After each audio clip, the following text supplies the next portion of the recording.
안녕하세요. 성서지도 비디오 3번에 오신 것을 환영합니다.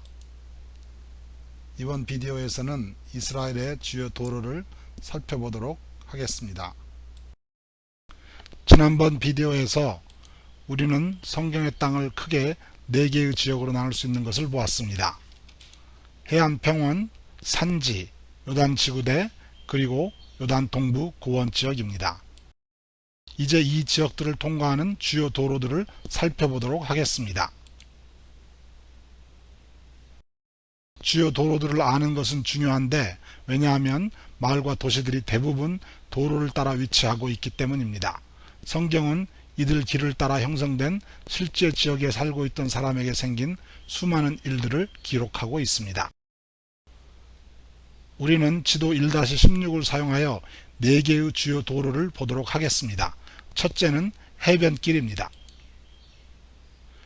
때로는 바닷길이라고도 불리는데 해안가의 평원을 따라 상대적으로 쉽게 길이 나 있습니다. 해변길은 이집트와 메소포타미아를 잇는 국제도로의 중요한 일부입니다. 그러나 갈멜산이 이 길을 장애물인 것을 볼 수 있습니다. 나중에 우리는 이 길이 어떻게 갈멜산과 이스라엘 평원 그리고 갈릴리 호수를 지나 더욱 북쪽으로 가는 것을 볼 것입니다. 두 번째 도로는 산지의 수계점에서 남과 북을 연결하는 길입니다. 이 길은 족장의 길이라 불리는데 이는 아브라함, 야곱, 요셉이 종종 이 길로 이동했기 때문입니다. 세 번째 길은 요단지구대 안에 있습니다. 평평한 평원은 사해와 갈릴리 호수 그리고 그 너머 북쪽까지 편하게 여행할 수 있도록 하고 있습니다. 네 번째 길은 동부 고원을 남북으로 연결하는 길입니다. 이 길은 왕의 대로라고 불립니다. 그 북쪽의 길을 성경은 바산으로 가는 길이라고 합니다. 이 길을 넘어 다마스커스까지 이어집니다. 이들 길이 노란색으로 표시되어 있는 지도 1-2를 보겠습니다. 여기가 국제 해변도로입니다.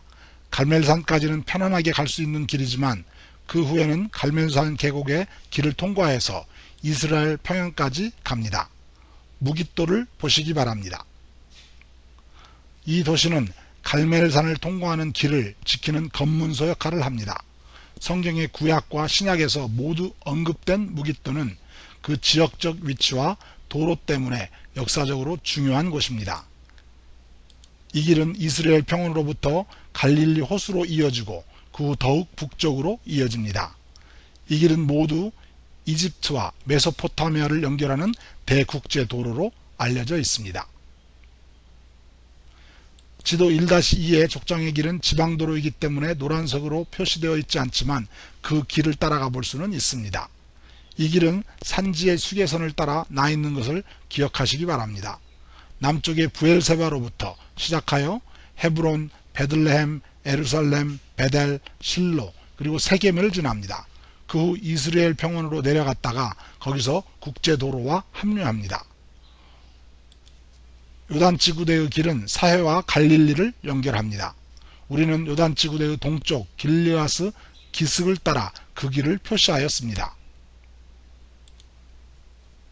마지막으로 왕의 대로는 모압을 통과하여 고원, 라밧 암몬, 길리앗을 지나고 북쪽으로 바산을 통과하여 다마스커스 쪽으로 향합니다.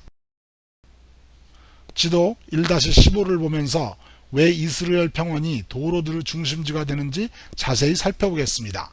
이 지도는 동쪽 중심으로 되어 있음을 기억하시기 바랍니다. 북쪽은 왼쪽에 있습니다.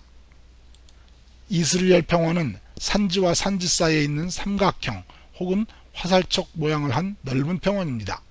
이곳이 도로들의 중심지가 된 이유는 이 지역이 성경의 땅을 동에서 서로 가로질 수 있는 가장 쉬운 곳이기 때문입니다. 우리는 해안평원을 따라 이어진 대국제도로가 어떻게 이스라엘 평원을 통해 산지를 피하면서 북동쪽으로 이어지는지를 보았습니다. 마찬가지로 어떻게 이스라엘의 교통이 이스라엘 평원을 통과함으로 산지를 넘지 않고서도 동서를 가로질러 요단지구대와 왕의 대로 그리고 지중해를 연결시킬 수 있는 주목해 보시기 바랍니다. 성경의 땅을 동서로 연결하기에 가장 편한 교차로인 이스라엘 평원은 또한 국제 도로들의 교차점이기도 합니다.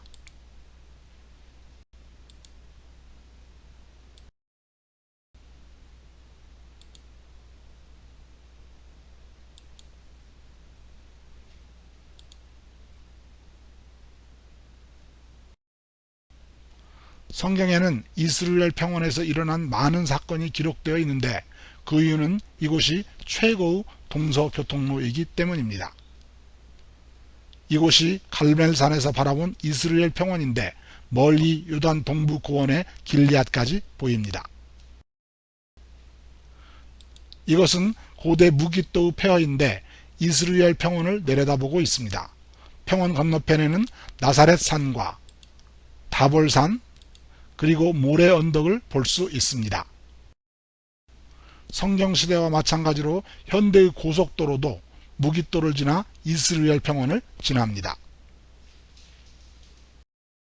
산지를 통과하는 다른 동서 연결 도로가 있기는 하지만 어떤 길도 이스라엘 평원만큼 편리하지 않습니다. 이 횡단 스케치를 보면 지중해에서 예루살렘 근처의 산지를 통과하여 동부 고원까지 가는 것이 얼마나 어려운지를 볼 수 있습니다.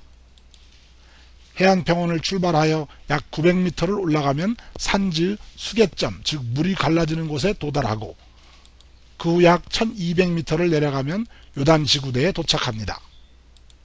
동부 고원까지는 다시 약 1200m를 올라가야 합니다. 반면 이스라엘 평원을 통과하여 서쪽에서 동쪽으로 가는 길은 비교적 평탄해서 약 60m 정도만 올라가면 됩니다. Hey, I'm standing here on a ridge in the city of Nazareth, and behind me is the Jezreel Valley. To my right, you can see Mount Tabor, where Deborah and Barak gathered 10,000 Israelites to go to battle against the Canaanites. And then to my left, you can see Mount Moreh, where on the slope is the city of Nain. And just after Jesus announced that he had the authority to raise the dead, he raised a widow's son from the dead in that city.